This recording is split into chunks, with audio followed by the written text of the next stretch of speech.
Hello friends, आज मैं आप सभी के लिए लेके आई हूँ बचे हुए चावल की बहुत ही स्वादिष्ट और हेल्दी रेसिपी। तो चलते हैं इस रेसिपी को बनाने की तरफ। तो यहाँ पर कढ़ाई को हम अच्छी तरह से गर्म कर लिए हैं। अब इस पे हम डालेंगे सरसों का तेल, 3 से 4 बड़े चम्मच इतना डाल देंगे। तो इसी तेल पे हम सोया बड़ी को फ्राई कर लेते हैं। तो यहाँ पर हम सोया बड़ी को पहले से ही फुला के रख लिए थे। आप चाहे तो तेल की जगह पे आप कोई भी कुकिंग ऑयल का इस्तेमाल कर सकते हैं। तो यहाँ पर सोया बड़ी को हम थोड़े से गोल्डन ब्राउन होने तक अच्छी तरह से भून के तैयार कर लेते हैं।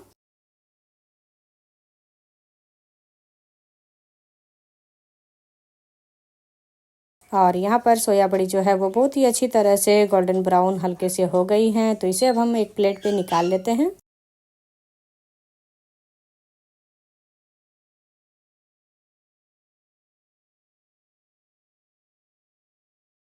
और यहाँ पर हम सारे सोया बड़ी को फ्राई करके निकाल लिए हैं। अब इसी कढ़ाई पे ही हम डालेंगे फिर से सरसों का तेल, 2 बड़े चम्मच इतना। और तेल को हम थोड़े से गर्म होने देते हैं। और यहाँ तेल गर्म हो चुकी है। अब इस पे हम एक छोटी चम्मच इतना हम साबुत जीरा डाल देंगे और जीरा को हम थोड़ी देर के लिए चटकने देंगे। और यहाँ जीरा अच्छी तरह से चटक चुकी है। अब इस पे हम 2 हरी मिर्च कटी हुई डाल देंगे, बीच से चीरा लगा के। और साथ में ही इस पे हम डालेंगे प्याज। तो ये थोड़े से बड़े ही साइज है लेकिन बारीक कटी हुई हैं। तो यहाँ पर एक बड़े साइज के प्याज हम डाल देंगे। और प्याज को हम हल्का सा गोल्डन ब्राउन होने तक भून के तैयार कर लेंगे। तो यहाँ पर हम चम्मच से अच्छी तरह से एक बार चला लिए हैं। अब बीच बीच में हम इसे भूनते हुए अच्छी तरह से गोल्डन ब्राउन होने देते हैं। और यहाँ पर आप देख सकते हैं प्याज की जो कलर है वो गोल्डन ब्राउन हो गई है। अब इस पे हम थोड़े से करी लिव्स डाल देंगे, इससे टेस्ट बहुत ही अच्छी आती हैं। तो यहाँ पर करी लिव्स हम डाल के और थोड़ी देर के लिए भून लेते हैं।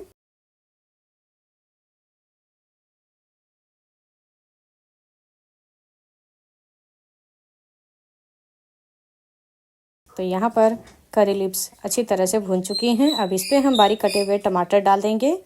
तो यहाँ पर हम एक बड़े साइज़ के टमाटर को बारीक काट के तैयार कर लिए थे, इसे हम डाल देते हैं। और यहाँ पर इस पे हम डालेंगे नमक। तो यहाँ 1 बड़े चम्मच इतना नमक डाल देंगे। और यहाँ हल्दी पाउडर भी हम डाल देते हैं, 1 छोटी चम्मच इतना। अब इसे हम अच्छी तरह से मिक्स कर लेंगे। और टमाटर को यहाँ हम अब अच्छी तरह से पकने देते हैं। इसमें हम ज़्यादा मसाले का इस्तेमाल नहीं करेंगे। अब इस पे हम गरम मसाला पाउडर 1 छोटी चम्मच इतना डाल देंगे। अब इसे हम लगभग आधे मिनट इतना अच्छी तरह से भून के तैयार कर लेंगे।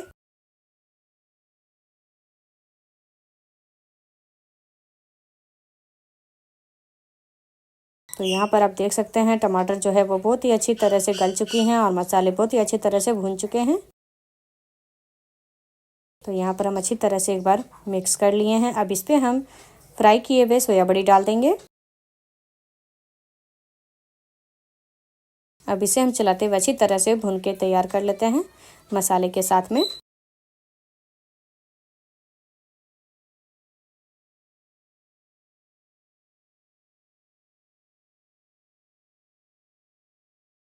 तो यहाँ पर हम अच्छी तरह से मिला लिए हैं। अब इस पे हम धीरे धीरे करके और बचे हुए चावल डाल देंगे। तो यहाँ पर हम 1 कटोरा इतना हम ले लिए हैं चावल।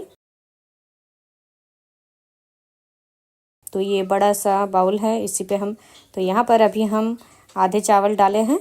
तो यहाँ पर एक बार हम अच्छी तरह से मिक्स कर लेते हैं। एक ही बार में डालने से दिक्कत होती है, चलाने में अच्छी तरह से मिक्स नहीं हो पाएगी। तो इसीलिए अभी हम आधे चावल डाल के और अच्छी तरह से पहले मिक्स कर लेते हैं, उसके बाद में ही फिर बचे हुए चावल डालेंगे।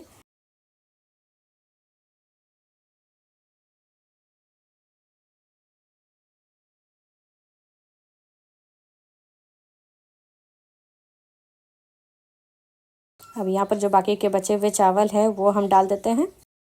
आप चाहे तो गरम मसाला की जगह पे आप पाव भाजी मसाला हो या फिर बिरयानी मसाला हो वो भी आप डाल सकते हैं, उससे भी बहुत ही टेस्ट लगती हैं खाने पे।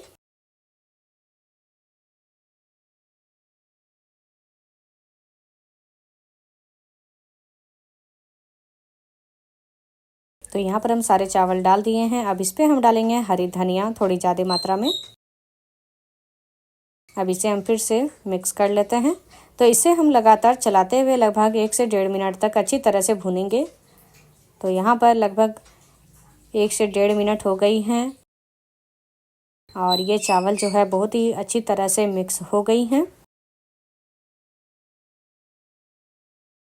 क्योंकि चावल बचने के बाद में फ्रीज में रख दिया जाता है, फ्रीज में रखने से थोड़े से चावल जो है वो कड़क हो जाती हैं। तो यहाँ पर चावल जो है गर्म होने के बाद बहुत ही सॉफ्ट हो गई है और ये खाने के लिए तैयार हो गई है, हेल्दी और टेस्टी सोया फ्राइड राइस। तो यदि आप सभी को हमारी ये रेसिपी अच्छी लगी हो तो आप सभी अपने घर पे एक बार जरूर ट्राई करें और हमारे इस वीडियो के नीचे लाइक, शेयर एंड सब्सक्राइब करना ना भूलें, साथ में कमेंट करना भी ना भूलें।